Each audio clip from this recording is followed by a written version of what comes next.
साथीहरु म्याग्दीबाट स्वतन्त्र उम्मेदवार दिएका महावीर पुनको यो कुरा सुनौ है एकचोटी। पार्टीमा नलाए पनि मेरो पार्टी हुन्छ। कस्तो पार्टी हुन्छ भने युवाहरूको पार्टी हुन्छ है। म त बुढाहरूसँग त मिल्दैन, पटक्कै मिल्दैन बुढाहरूसँग। जोसुकै पार्टीको होस् युवाहरूसँग चाहिँ म मिल्छु, सबै पार्टीको युवासँग मिल्छु। अहिले स्वतन्त्र पनि धेरै उठेका छन्, धेरै मान्छेहरू उठेका छन्, कोहीले जित्ला। तिनीहरू सबैलाई युवाहरूलाई चाहिँ म चाहिँ सकभर मिलाउने प्रयास गर्छु। युवाहरूले भनेको मान्छ, बुढोहरूले मान्दैन।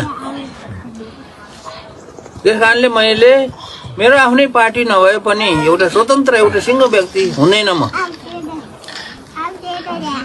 म चाहिँ एउटा टोली हुन्छ, युवाहरूको टोली हुन्छ।